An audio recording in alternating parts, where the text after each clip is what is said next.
ತಮಿಳುನಾಡಿಗೆ ಕಾವೇರಿ ನೀರು ಹರಿಸುವ ವಿಚಾರಕ್ಕೆ ವಿಪಕ್ಷಗಳ ಅಭಿಪ್ರಾಯವನ್ನ ಪಡೆದು ಮುಂದಿನ ಕ್ರಮವನ್ನ ತೆಗೆದುಕೊಳ್ಳುವುದಕ್ಕೆ ಮುಖ್ಯಮಂತ್ರಿ ಡಿಕೆ ಶಿವಕುಮಾರ್ ಇಂದು ಬೆಳಗ್ಗೆ 11 ಗಂಟೆಗೆ ಸರ್ವಪಕ್ಷಗಳ ಸಭೆಯನ್ನ ಕರೆದಿದ್ದು ಇದೀಗ ಸಭೆ ಆರಂಭ ಆಗಿದೆ.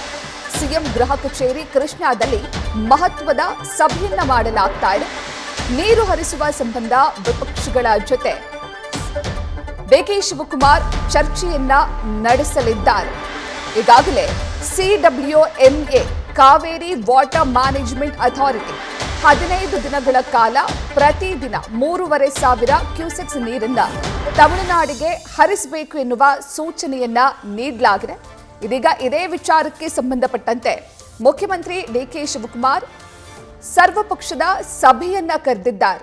ಈ ಸಭೆಯಲ್ಲಿ ಮುಂದಿನ ನಿರ್ಧಾರದ ಬಗ್ಗೆ ಹಾಗೂ ಕಾವೇರಿ ನೀರು ಹರಿಸುವ ವಿಚಾರಕ್ಕೆ ಸಂಬಂಧಪಟ್ಟಂತೆ ಚರ್ಚೆಯನ್ನ ಮಾಡೋದಕ್ಕೆ ಈ ಸಭೆಯನ್ನ ಕರೆಯಲಾಗಿದ್ದು 11 ಗಂಟೆಗೆ ಈ ಸಭೆ ಆರಂಭ ಆಗಿದೆ. ಇನ್ನು ಸಭೆಯಲ್ಲಿ ಮಾಜಿ CM Siddaramaiah, Veerappa Moily, BS Yediyurappa, HD Kumaraswamy, DV Sadananda Gowda, Basavaraj Bommai ಸೇರಿದಂತೆ 6 ಮಾಜಿ ಮುಖ್ಯಮಂತ್ರಿಗಳು ಭಾಗಿಯಾಗಿದ್ದಾರೆ. ಇನ್ನು DCM ಡಾಕ್ಟರ್ ಜಿ ಪರಮೇಶ್ವರ್, ಸಚಿವ Ramalinga Reddy, Krishna Byregowda, KJ George, MB Patil, ಕೇಂದ್ರ ಸಚಿವೆ ಶೋಭಾ ಕರಂದ್ಲಾಜೆ, ವಿ ಸೋಮಣ್ಣ, KPCC ಅಧ್ಯಕ್ಷ BK Hariprasad, advocate general Shashikiran Shetty, ವಿಪಕ್ಷ ನಾಯಕ R ಅಶೋಕ್ ಹಾಗೂ ಛಲವಾದಿ ನಾರಾಯಣಸ್ವಾಮಿ ಕೂಡ ಭಾಗಿಯಾಗಿದ್ದು ಈ ಸಭೆಯಲ್ಲಿ ಚರ್ಚಿಸಲಾಗ್ತಾ ಇದೆ. ಈ ಬಗ್ಗೆ ಹೆಚ್ಚಿನ ಮಾಹಿತಿಯನ್ನ ನೀಡ್ತಾರೆ ನಮ್ಮ ಪ್ರತಿನಿಧಿ ಹರೀಶ್ ಕಾಕೋಡ್. ಹರೀಶ್, ತಮಿಳುನಾಡಿಗೆ ಕಾವೇರಿ ನೀರನ್ನ ಹರಿಸುವ ವಿಚಾರಕ್ಕೆ ಸಂಬಂಧಪಟ್ಟಂತೆ ವಿಪಕ್ಷಗಳ ಅಭಿಪ್ರಾಯವನ್ನು ಕೂಡ ಪಡೆಯೋದಕ್ಕೆ ಮುಖ್ಯಮಂತ್ರಿ ಡಿಕೆ ಶಿವಕುಮಾರ್ ಸರ್ವಪಕ್ಷದ ಸಭೆಯನ್ನ ಕರೆದಿದ್ದಾರೆ. ಸಭೆಯಲ್ಲಿ ಯಾವೆಲ್ಲ ವಿಚಾರದ ಬಗ್ಗೆ ಚರ್ಚೆ ಆಗ್ತಾ ಇದೆ? ಸಭೆ ಯಾವಾಗ ಅಂತ್ಯವಾಗುತ್ತೆ ಹರೀಶ್? ಪ್ರತೀಕ್ಷಾ, ಬಹಳ ಮುಖ್ಯವಾಗಿರುವಂಥದ್ದು ಕಾವೇರಿ ನೀರು ಪ್ರಾಧಿಕಾರದ ಕಾವೇರಿ ನೀರು ಪ್ರಾಧಿಕಾರಕ್ಕೆ ಸಂಬಂಧಪಟ್ಟಂಗೆ ಕೂಡ ಈಗ CWMA ಒಂದು ಆದೇಶವನ್ನು ಕೊಟ್ಟಿರುವಂಥ ಹಿನ್ನೆಲೆಯಲ್ಲಿ ಇವು ಮಹತ್ವದ ಸಭೆಯನ್ನು CM DK ಶಿವಕುಮಾರ್ ಅವರು ಕರೆದಿದ್ದಾರೆ. ಸರ್ವಪಕ್ಷಗಳ ಸಭೆಯಲ್ಲಿ ಹಲವು ಮುಖಂಡರು ಕೂಡ ಈಗ ಭಾಗಿಯಾಗಿದ್ದಾರೆ. ಸಹಜವಾಗಿ CWRC ಕೂಡ ಅದು ಒಂದು ಆದೇಶವನ್ನು ಕೊಟ್ಟಿತ್ತು. ಅದಕ್ಕೆ ಸಂಬಂಧಪಟ್ಟಂಗೆ ಶಿಫಾರಸನ್ನು CWMA ಕೂಡ ಎತ್ತಿ ಹಿಡಿದಿದೆ. ಈ ಹಿನ್ನೆಲೆಯಲ್ಲಿ ಕೂಡ ತಮಿಳುನಾಡಿಗೆ ಪ್ರತಿನಿತ್ಯ 15,000 ಕ್ಯೂಸೆಕ್ಸ್ ನೀರನ್ನು ಬಿಡಬೇಕಾಗುತ್ತೆ. ಜೊತೆಗೆ 15 ದಿನಗಳ ಕಾಲ ಒಟ್ಟು 4 TMC ನೀರನ್ನು ಹರಿಬಿಡಬೇಕಾಗುತ್ತೆ. ಈ ಹಿನ್ನೆಲೆಯಲ್ಲಿ ಇವತ್ತು ಮಹತ್ವದ ಸರ್ವಪಕ್ಷಗಳ ಸಭೆಯನ್ನು ಕರೆದಿದ್ದಾರೆ. ಈಗಾಗಲೇ CM ಗೃಹ ಕಚೇರಿ ಕೃಷ್ಣಾದಲ್ಲಿ ಸಭೆ ಕೂಡ ಆರಂಭ ಆಗಿದೆ. ಸಭೆಯಲ್ಲಿ ಮಾಜಿ ಮುಖ್ಯಮಂತ್ರಿಗಳಾಗಿದ್ದಂತಹ ಸಿದ್ದರಾಮಯ್ಯ ಆಗಿರ್ಬೋದು, ಯಡಿಯೂರಪ್ಪ, ಸದಾನಂದಗೌಡ ಜೊತೆಗೆ ಹಲವು ಒಂದು ವೀರಪ್ಪ ಮೊಯ್ಲಿ ಸೇರಿದಂತೆ ಹಲವು ಮಾಜಿ ಮುಖ್ಯಮಂತ್ರಿ ಭಾಗವಹಿಸಿದ್ದಾರೆ. ಜೊತೆಗೆ ಕೇಂದ್ರ ಸಚಿವರಾದಂತಹ ಸೋಮಣ್ಣ ಭಾಗವಹಿಸಿದ್ದಾರೆ. HD ಕುಮಾರಸ್ವಾಮಿ ಮತ್ತು ಶೋಭಾ ಕರಂದ್ಲಾಜೆ ಸೇರಿದಂತೆ ಹಲವರು ಭಾಗವಹಿಸಿದ್ದಾರೆ. ಇನ್ನು DCM ಡಾಕ್ಟರ್ ಜಿ ಪರಮೇಶ್ವರ್ ಆಗಿರ್ಬೋದು, ಜೊತೆಗೆ MB ಪಾಟೀಲ್ ಸೇರಿದಂತೆ ಹಲವರು ಕೂಡ ಸಚಿವರು ಕೂಡ ಭಾಗವಹಿಸಿದ್ದಾರೆ.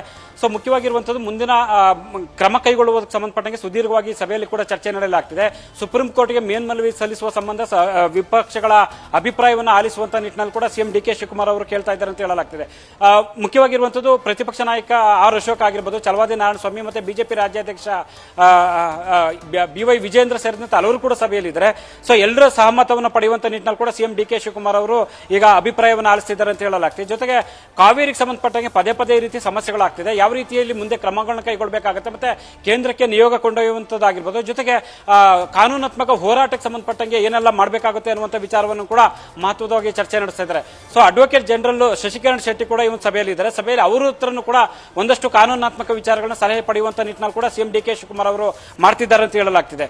ಸೊ ಎಲ್ಲಕ್ಕಿಂತಲೂ ಮುಂದೆ ಏನ್ ಮಾಡಬೇಕಾಗುತ್ತೆ, ಯಾವ ರೀತಿ ಕ್ರಮವನ್ನು ಕೈಗೊಳ್ಳಬೇಕಾಗುತ್ತೆ, ಜೊತೆಗೆ ಕೇಂದ್ರಕ್ಕೆ ನಿಯೋಗವನ್ನು ಕೊಂಡೊಯ್ಯಬೇಕಾಗುತ್ತೆ ಅಥವಾ ಕಾನೂನಾತ್ಮಕ ಹೋರಾಟ ನಡೆಸೋದಾದ್ರೆ ಯಾವ ರೀತಿ ನಡೆಸಬೇಕಾಗುತ್ತೆ, ಮತ್ತೆ ಸುಪ್ರೀಂ ಕೋರ್ಟ್ ಬಾಗಿಲು ತಟ್ಟಬೇಕಾದ್ರೆ ಅಲ್ಲಿ ಯಾವ ರೀತಿ ಅಂಶಗಳನ್ನ ಅಲ್ಲಿ ಪ್ರಸ್ತಾಪ ಮಾಡಬೇಕಾಗುತ್ತೆ, ಮತ್ತೆ ರಾಜ್ಯದ ಜಲಾಶಯದಲ್ಲಿ ಇರುವಂತಹ ನೀರಿನ ಪ್ರಮಾಣ ಆಗಿರ್ಬೋದು, ಮತ್ತೆ ಇದೆಲ್ಲದಕ್ಕೆ ವಿಚಾರಕ್ಕೆ ಸಂಬಂಧಪಟ್ಟ ಸಂಪೂರ್ಣ ಮಾಹಿತಿಯನ್ನ ಈ ಸಭೆಯಲ್ಲಿ ವಿವರಿಸುವಂತ ಒಂದು ಪ್ರಯತ್ನ CM DK ಶಿವಕುಮಾರ್ ಅವರಿಂದ ಆಗಿದೆ.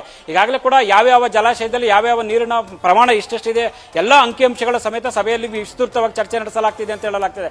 ಸೊ ನಿನ್ನೆ 2 ದಿನಗಳಿಂದಲೂ ಕೂಡ ಸುದೀರ್ಘವಾಗಿ ಮಳೆ ಆಗ್ತಿದೆ. ಮತ್ತೆ ಪಶ್ಚಿಮ ಘಟ್ಟ ಕೊಡಗು ಭಾಗದಲ್ಲಿ ಸುದೀರ್ಘವಾಗಿ ಮಳೆ ಆಗ್ತಿರುವಂತಹ ಹಿನ್ನೆಲೆಯಲ್ಲಿ ಹಾರಂಗಿ ಕಬಿನಿ ಜಲಾಶಯ ಈಗ ಭರ್ತಿಯಾಗಿದೆ. ಇದಕ್ಕೆ ಸಂಬಂಧಪಟ್ಟಂಗೆ ಒಂದಷ್ಟು ಮಾಹಿತಿಗಳನ್ನ ಕೂಡ ಈಗ ಸಭೆಯಲ್ಲಿ ಪಡ್ಕೊಂಡಿರುವಂತದ್ದು ಮತ್ತೆ ಚರ್ಚೆ ನಡೆಸಲಾಗ್ತಿದೆ. ಹಾಗಾಗಿ ಮುಂದೆ ಯಾವ ರೀತಿ ಹೋರಾಟ ಮಾಡಬೇಕಾಗುತ್ತೆ, ಏನ್ ಮಾಡಬೇಕಾಗುತ್ತೆ, ಯಾವ ಹೆಜ್ಜೆಯನ್ನು ನೀಡಬೇಕಾಗುತ್ತೆ, ಮುಂದಿನ ಕ್ರಮಗಳು ಏನಿರಬೇಕಾಗುತ್ತೆ ಅನ್ನುವಂಥ ಸಂಪೂರ್ಣ ಮಾಹಿತಿಯನ್ನ ವಿಪಕ್ಷಗಳ ನಾಯಕರಿಂದ ಸಲಹೆ ಪಡೆಯುವ ಮೂಲಕ CM DK ಶಿವಕುಮಾರ್ ಅವರು ಮುಂದಾಗ್ತಾ ಇದ್ದಾರೆ.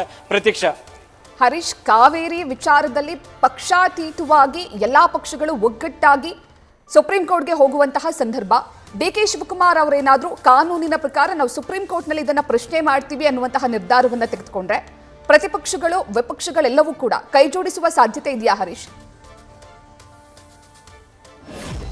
ಪ್ರತೀಕ್ಷೆ ಈಗ ಯಾಕಂದ್ರೆ ಪ್ರತಿಪಕ್ಷಗಳನ್ನ ವಿಶ್ವಾಸಕ್ಕೆ ತೆಗೆದುಕೊಳ್ಳುವಂತ ಭಾಗವಾಗಿ ಸಿಎಂ ಡಿಕೆ ಶಿವಕುಮಾರ್ ಅವರು ಸರ್ವಪಕ್ಷಗಳ ಸಭೆಯನ್ನು ಕರೆದಿದ್ದಾರೆ. ಸೊ ಈ ಒಂದು ಸಭೆಯಲ್ಲಿ ಕೂಡ ಸಾಕಷ್ಟು ವಿಚಾರಗಳನ್ನ ವಿನಿಮಯ ಮಾಡ್ಕೊಳ್ತಕ್ಕಂಥದ್ದು, ಅಭಿಪ್ರಾಯ ಅಲಿಸುವಂಥದ್ದು, ಸಲಹೆಗಳನ್ನ ಕೇಳುವಂಥದ್ದು, ಇವೆಲ್ಲ ಪ್ರಯತ್ನಗಳು ಕೂಡ ಸಭೆಯಲ್ಲಿ ಆಗುತ್ತೆ. ಸೊ ಹಾಗಾಗಿ ಕೇಂದ್ರದಲ್ಲಿ ಸಚಿವರಾಗಿಂತವರು ಕೂಡ ಈಗ ರಾಜ್ಯ ಬಿಜೆಪಿ ನಾಯಕರಿದ್ದಾರೆ, ಅವ್ರ ಮೂಲಕನೂ ಕೂಡ ಒಂದಷ್ಟು ಒತ್ತಡ ಹಾಕುವಂತ ಒಂದು ಪ್ರಯತ್ನ ಆಗ್ಬೋದು. ಜೊತೆಗೆ ಸುಪ್ರೀಂ ಕೋರ್ಟ್ಗೆ ಮೇಲ್ಮನವಿ ಸಲ್ಲಿಸೋದಾದ್ರೆ ಯಾವೆಲ್ಲ ಅಂಶಗಳನ್ನ ಕೊಡಬೇಕಾಗುತ್ತೆ, ಮತ್ತೆ ಹಿಂದೆ ಆಗಿರುವಂತಹ ಪ್ರಕರಣಗಳನ್ನ ಒಂದು ಯಡಿಯೂರಪ್ಪ ಅವಧಿಯಲ್ಲಿ ಆಗಿರ್ಬೋದು, ಒಂದು ಬೇರೆ ಬೇರೆ ಮುಖ್ಯಮಂತ್ರಿಗಳ ಅವಧಿಯಲ್ಲಿ ಕಾವೇರಿ ನೀರಿನ ವಿಚಾರವಾಗಿ ಸಂಬಂಧಪಟ್ಟಂಗೆ ನಡೆದಿರುವಂತಹ ಹೋರಾಟಗಳೇನಿವೆ ಅವೆಲ್ಲವೂ ಕೂಡ ಪ್ರತ್ಯಕ್ಷವಾಗಿರುವಂತಹ ಹಿನ್ನೆಲೆಯಲ್ಲಿ ಮುಂದೆ ನಾವು ಅದನ್ನ ಯಾವ ರೀತಿಯಲ್ಲಿ ಕೂಡ ನಿವಾರಿಸಿಕೊಳ್ಬೇಕು ಅನ್ನುವಂಥ ನಿಟ್ಟಿನಲ್ಲಿ, ರಾಜ್ಯಕ್ಕೆ ಹಿತವಾಗುವಂಥ ನಿಟ್ಟಿನಲ್ಲಿ ಕೂಡ ರಾಜ್ಯಕ್ಕೆ ಪೂರಕವಾಗುವಂಥ ನಿಟ್ಟಿನಲ್ಲಿ ಯಾವ ರೀತಿ ತೀರ್ಮಾನವನ್ನು ಕೈಗೊಳ್ಳಬೇಕು ಅನ್ನುವಂಥ ವಿಚಾರವಾಗಿ ಸುದೀರ್ಘವಾಗಿ ಚರ್ಚೆ ನಡೆಸಲಾಗ್ತಿದೆ.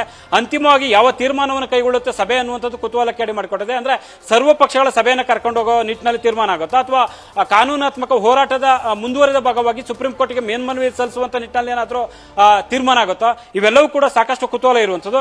ಕೆಲವೇ ಹೊತ್ತಿನಲ್ಲಿ ಕೂಡ ಈಗ ಸಭೆ ಆರಂಭ ಆಗಿದೆ, ಮುಗಿಯುವ ಸಾಧ್ಯತೆ ಇದೆ ಅಂತ ಹೇಳಲಾಗ್ತಿದೆ.